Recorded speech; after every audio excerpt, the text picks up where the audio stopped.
It is said that suffering builds character, and no other form of suffering builds a character better than an arch-enemy. We've often heard the terms like arch-nemesis, rival, foil, anti-hero, and they all point to the fact that though every story has a hero in the front seat, there can always be a reflection of this hero who can go toe-to-toe and give them a run for their powers. And when an arch-rival has iconic death dialogue like, "Amen," you instantly know that Alucard either has a badass rival or a terrifying one, or maybe both. That's what makes Father Alexander Anderson the most iconic arch-rival who stands just on the opposite side of the line with his head high and without fear whenever he faces Alucard, or anyone else for that matter. Father Anderson's origins are kept shrouded in mystery in the Hellsing canon, and the only 3 bits of information we know about him for sure is that number 1, he's the Vatican's most lethal assassin of supernatural beings, number 2, he's a regenerator, a self-healing killing machine perfected by the technology of man in the service of God, and number 3, this ruthless killing machine also runs a quaint orphanage near the Vatican as a side gig. Talk about anti-heroes having a lovable side, and Father Anderson checks all the boxes. But the answer to why Father Anderson could possibly beat Alucard as the Beast of Heaven lies in the Paladin's own anatomy. This arch-rival priest is in a league of his own when you compare him to all the non-human beings in the Hellsing canon. There are the true vampires, then there's the first artificial vampires, and then there's Father Alexander Anderson, the monster of God. Today, in this marvelous video,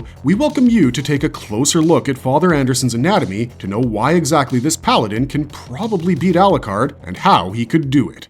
Is Alexander Anderson human? How has being a regenerator changed his anatomy? There are many classes of non-human beings in the Hellsing canon, and the 2 major types of vampires are explained well enough with backstories and a lot of current event evidence. Father Anderson, on the other hand, belongs to the least explained class of non-human beings, the regenerator. There are no similarities between a vampire like Alucard and a regenerator like Father Anderson, except for one thing in their anatomy: the ability to regenerate from damage. It's perhaps the only ability that they share in common, but as to its efficiency in Alucard and Father Anderson, there is a considerable difference you can notice. To explain regeneration technology in Hellsing, we can see a parallel of this technology in the case of Wolverine from Marvel Comics, or the many other superheroes from the Marvel canon itself who received regeneration capabilities of the highest order. Instant regeneration, whether it's Wolverine's instant healing or even our friendly neighborhood Spider-Man, an experimentation that usually involves chemical enhancements gives these characters their healing factor that always comes in handy in a fight. In the Marvel canon, this healing or regeneration factor is gifted to many superheroes to varying degrees. While Wolverine and the comic caper Deadpool can instantly self-heal at the moment of an attack, others, like Spider-Man, aren't so swift with this ability. Spider-Man can recover or heal from injuries due to his spider gene enhancement, but the regeneration isn't as instant as Wolverine or Deadpool. The major reason why Spider-Man can keep fighting week after week is his healing ability. It's slow when compared to Wolverine, but it's still fast enough for Spider-Man to keep fighting. Marvel has given this ability to supervillains as well. A relatively unknown supervillain, Madcap, has an interesting story around the idea of regeneration. Madcap, originally a human, gets into an accident like Daredevil does in his childhood. And just like Daredevil, Madcap's body is enhanced with a different type of chemical called Compound XO7, developed by AIM as an experimental nerve agent. But unlike Daredevil losing eyesight and gaining super reflexes, Madcap loses his mind, only to gain healing abilities. After surviving the accident and losing his family members in the crash, Madcap goes insane and tries committing suicide.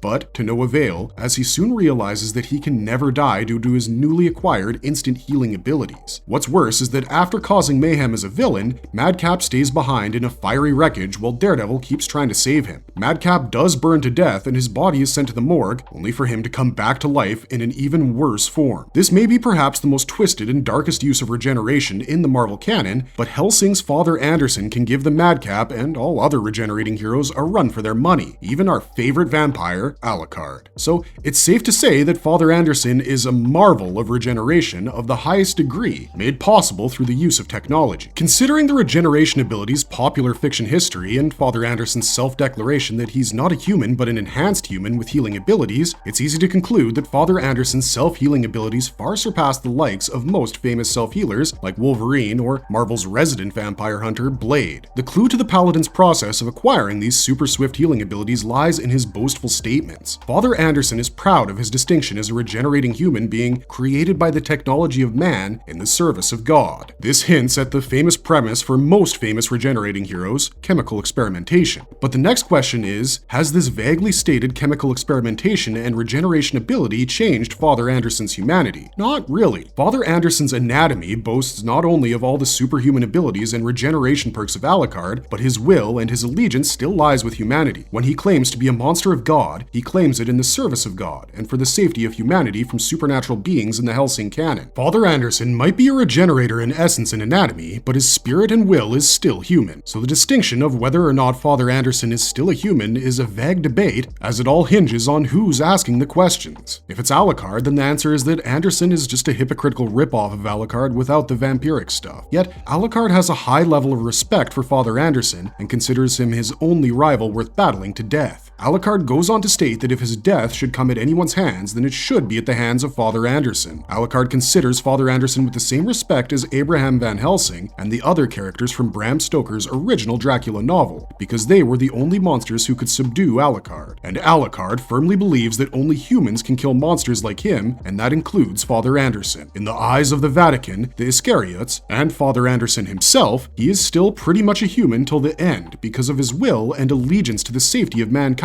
and the extinction of all supernatural beings. His regeneration capabilities make him a fundamentally non-human being, but his willpower still retains every trace of mankind.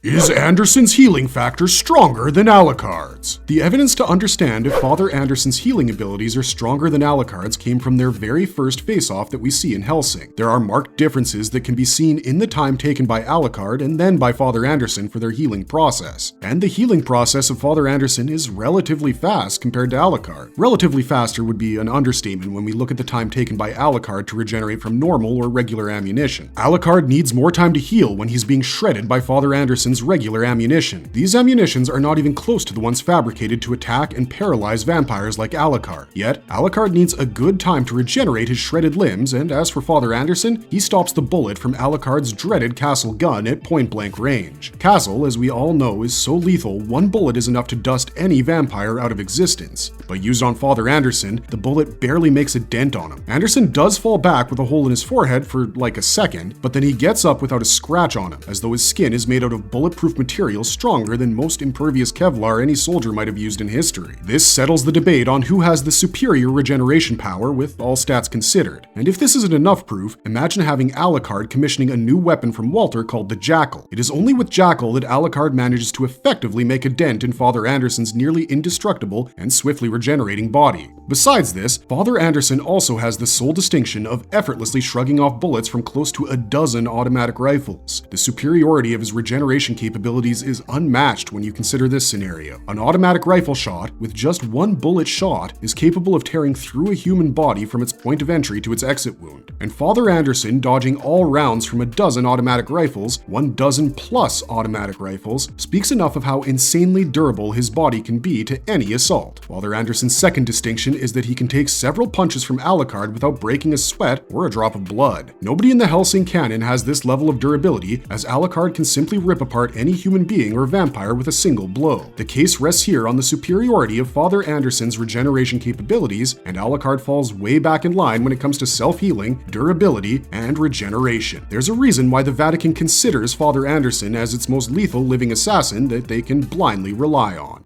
What makes him the Vatican's strongest assassin? Who taught him his fighting skills? The character of Alexander Anderson has a very complicated and disputed history. Manga and anime diehards often attribute this character to be a synthesis of the protagonist from Kota Hirano's previous work, Angel Dust. There are some close connections, but they end in mere coincidental connections between Hellsing and Angel Dust, written by a common author. The Father Anderson of Hellsing has a mysterious past at best that is only given a few fleeting glimpses in the Hellsing series. Father Anderson's nationality, age, and origin are all unknown to the characters of the Hellsing canon. The few traces that lead back to an origin story for this paladin are connected with dots that go back to his 3 known wards. These are wards that he took under his care in an attempt to set them on a path of absolute devotion to his own mission to keep up the Roman Catholic faith and Jesus Christ's reign, an everlasting affair. During his first appearance in Hellsing, a quick flashback reveals how he came into contact with one of his first proteges, Enrico Maxwell. Father Anderson tries his best to turn Maxwell from his ambitions and greed for power and recognition to instead direct him to more positive motivations. A pet project that fails miserably for Father Anderson in Helsing, as Maxwell eventually turns out to corrupt himself for what he wants for himself: power and revenge. There are other wards under his care, Heinkel Wolf and Yumi/Yumiko Tagaki, who go on to join the Iscariot in its tactical attack squadron, and it is here that the story reveals how Father Anderson became the Vatican's most lethal assassin. It is revealed that from the time Father Anderson took in Maxwell and his 2 other wards under his care, and right to the opening of the Helsing story, the Vatican was already preparing a Black Ops unit that was designed to terminate the enemies of the Roman Catholic Vatican Church Order. Father Anderson is said to have undergone a mysterious process of bioengineering and enhancements that gave him his infamous powers and abilities. This process is undefined, but not its results. After the process, Anderson gained super quick regeneration capabilities and increased speed, strength, stamina, and endurance that could easily rival Alucard's own powers. Soon, Father Anderson progressed from an orphanage's caretaker to becoming the Iscariot's blade of choice and the Vatican's resident vampire and supernatural beings assassin. He's also been gifted an arsenal full of sharp bayonet-derived weaponry that is suspected to be made of nanotech and is also silver reinforced. These bladed weapons are seemingly inexhaustible, as they are thought to be made of nanotech slivers that are lined underneath his coat and garments. Father Anderson can use them on a whim, and he usually wields them between his 4 fingers of his hand before attacking his victims. As for who created these unusual weapons, and with such technological advancement, that's kept unknown or a secret. So is the process of enhancement a dark myth that is only known to the Vatican and its Section 13 Iscariot. All of this points to the evidence that Father Anderson created an unrivaled reputation for himself as a vampire hunter, close to the reputation of Alucard on a global level. Even before the Millennium's artificial vampire threat kick-started the Helsing story officially in the present, Father Anderson was considered an equal to Alucard in terms of vampire hunting. Father Anderson considers his mission as a crusade against non-believers like monsters and non-human beings, as he even has a cold hatred for Protestants around the world. The most noticeable hatred of Father Anderson is for Sir Integra. He calls Integra Babylon, as a reference to the whore of Babylon to mock her and her Protestant faith. However, Father Anderson also has another rule that isn't spoken by him, but rather practiced. For all his hate against non-believers of the Vatican Catholic faith, Father Anderson does have a principle. His principle is that if someone, a human, is innocent, they should be protected at all costs regardless of their faith or religion. This is sort of the only principle of Father Anderson that opposes his otherwise orthodox Catholic obsession with the Vatican's version of Christianity. This principle further prompts him to become the knight in shining armor for Sir Integra when she charges into the Helsing Manor that's under attack. All of this happens because at that moment, he considers that a woman should not be left alone to march against a common enemy. But yeah, apart from this one principle regarding innocent humans, pretty much everything Father Anderson does has all the hallmarks of the Vatican's training and the mysterious enhancement of Father Anderson's humanity. So, without a doubt, Father Anderson is another brainwashed zealot from Vatican City and is lethal beyond the Catholic principle of mercy. Ironic, but then again, Father Anderson lives in a world of monsters and it takes a monster to kill a monster, even if Alucard thinks otherwise.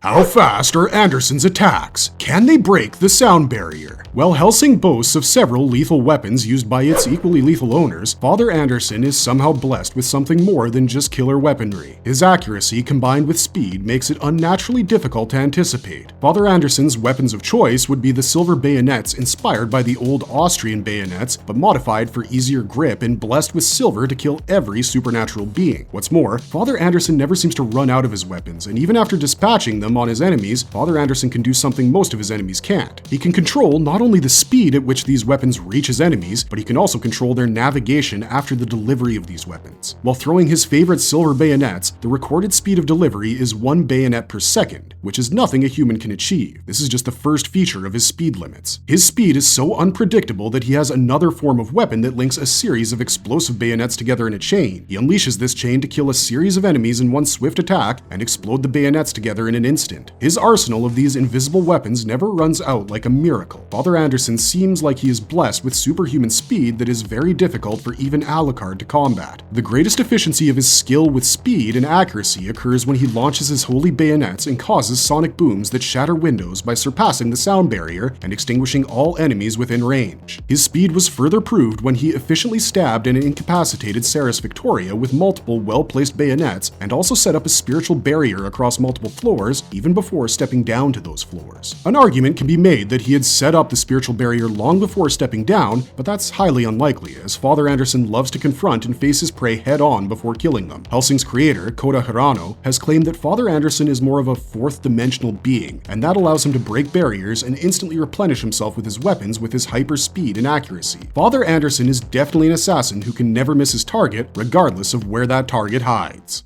Can Alexander Anderson solo an entire army? Father Alexander Anderson taking down an entire army is a vague yes, as the paladin carries enough power and weapons with even more efficiency that could take down the army. But it's still just an estimate at best, and that can be taken with his assassination skill history, superhuman capabilities, and his most distinguished final battle with Alucard. The history of Alucard and Father Anderson goes back as two foes that are polar opposites and yet still respect each other. Alucard considers Father Anderson as the only enemy worthy of killing him. However, this doesn't mean Alucard isn't willing to defend himself and give himself up to a suicide mission. In his final battle against Father Anderson, Alucard uses the newly commissioned Jackal gun that is especially made to counter Father Anderson's regeneration capabilities. The unexpected swift blow of Jackal takes a major chunk out of Father Anderson's body, and even his regeneration capabilities fail to help him recover from the Jackal's shot. Alucard, having unleashed his familiars, taunts Father Anderson to cross his familiars and finally kill him. But this time, Father Anderson reaches Alucard despite an army of familiars in his way. This was done with the help of the Iscariot army, who cleared the familiars from Father Anderson's way so that he could reach Alucard and end him. So in his regenerator state, the answer would most likely be no. Anderson can't take out an army if all of them are inhumans like vampires, ghouls, familiars, etc. Humans, definitely, but his moral compass would most likely stop him from killing them. However, Father Anderson has another form that would make leveling multiple armies a piece of cake for him, and that's what we're going to explore next.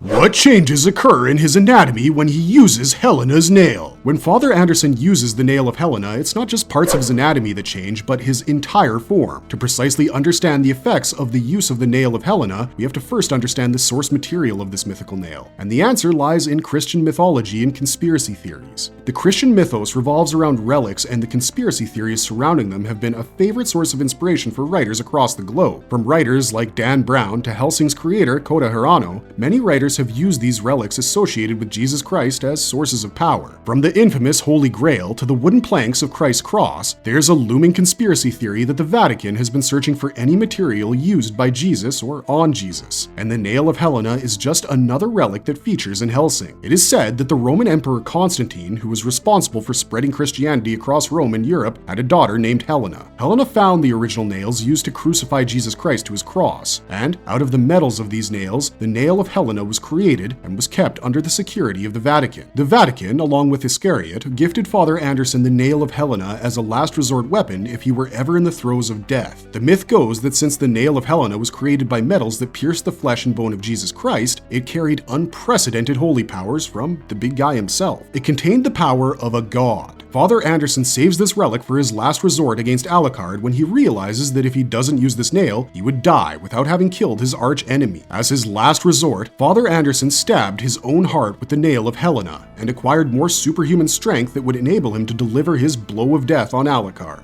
Using the nail of Helena and finally becoming a monster puts the nail in the coffin of Alucard's respect for Father Anderson. Before stabbing himself with the nail of Helena, Alucard even tried to convince Father Anderson to not use the nail and become a monster, as he would be nothing but a hypocrite. His war against the monsters like Alucard would be just a waste, but Father Anderson used the nail of Helena regardless, as all that mattered to him was the end of Alucard. As for the capabilities Father Anderson acquired through this process, it was unlike anything that Alucard had ever seen before. Father Anderson instantly turned into a living incarnation of the crown of thorns used on Jesus Christ's head during his crucifixion. His body transformed into a supernatural humanoid mass of razor-sharp thorns with divine powers. The power was enough to end Alucard finally. Father Anderson used his new powers to finally launch a highly potent bayonet at Alucard that was charged with holy fire. This holy fire could exterminate countless familiars of Alucard, and Father Anderson stabbed Alucard in the heart with it. but Alucard was still saved from his certain death by Ceres Victoria as she stopped Father Anderson from stabbing the fiery bayonet any deeper into Alucard's heart. This allowed Alucard enough time to change forms and rip Father Anderson's heart out to finally kill his most liked rival forever. When he uses the Nail of Helena, there's actually a strong parallel between Father Anderson and Madara Uchiha. Madara Uchiha has a similar trick under his sleeve to make his eventual comeback in flesh as he transplants his Rinnegan or the Samsara Eye power into a child named Nagato. He then uses this trick to reanimate himself with even greater power. This use of a relic or saving a part of yourself or any other supernatural force to use as a last resort for a comeback is pretty popular in the supernatural fantasy genre. It is also a very lethal weapon when you look at how powerful the characters become after their comeback. Something similar and very popular is the trope of Voldemort's Horcruxes from the Harry Potter franchise, and even they function in a similar way. It's often used to keep your soul fragmented yet alive, reanimate yourself back to life, or to use a strong supernatural power source to revive yourself.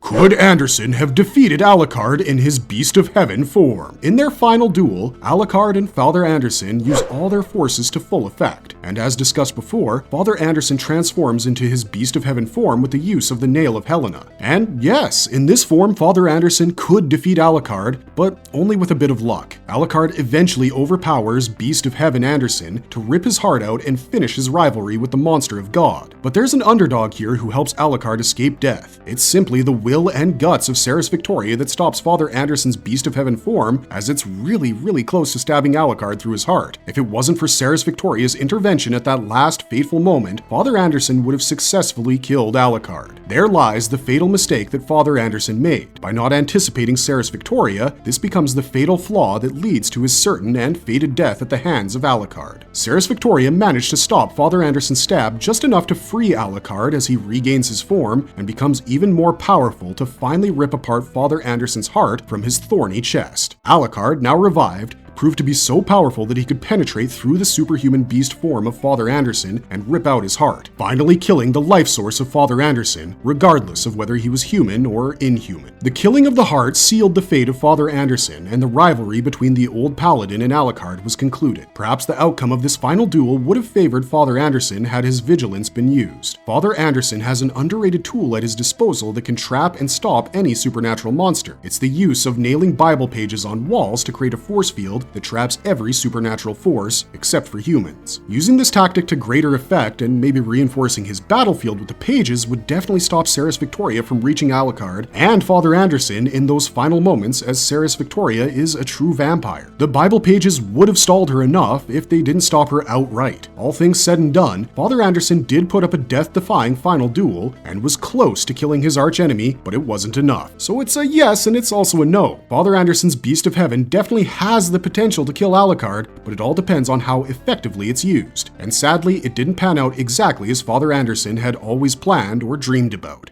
Is Alexander Anderson the only character on par with Alucard in Hellsing? Of all the characters in Hellsing, Alucard is definitely on the top of the food chain, but even he gets bested by a Nazi major who just doesn't match with his powers on a physical and supernatural level. However, if there's anyone who can go toe-to-toe with Alucard and have a shot at killing the original vampire, it would definitely be Father Anderson. Father Anderson at least comes close to delivering the final death stab to Alucard's heart, and even from a physical standpoint, Father Anderson is in the same league as Alucard, which is exactly why Alucard finds him to be a worthy opponent to die for. And it finally culminates in a duel to the death. And from a supernatural standpoint, or an esoteric one, Alucard shows flaws in his use of his powers and the judgment of when to use his powers. Primarily when he gets outwitted by the Major and also a literal Schrodinger's cat to fall in a sort of failed death trap. So that makes 3 people who came close to killing Alucard from an esoteric point of view. But of all these 3 characters, Father Anderson truly stands in front of Alucard with death in his hand, save for the interference of the timid yet powerful Ceres Victoria. Until using the Nail of Helena, Alucard always considered Father Anderson to be the only person worthy of being considered a lethal adversary. That alone speaks volumes of how equal Alucard and the Paladin, Father Alexander Anderson, are in the Hellsing storyline. Marvelous verdict! Now for the marvelous verdict, Father Alexander Anderson is nothing less than a marvelous, yet horrifying death machine with close to no weaknesses. An almost flawless human killing machine with the sharpness and brutality of a chainsaw that can cut through the king of monsters. So now you know why you shouldn't cross paths with the Vatican's resident killing machine. Keep your eyes open for Father Alexander Anderson's death sentence, and until the next marvelous video drops, we're just gonna say amen to that.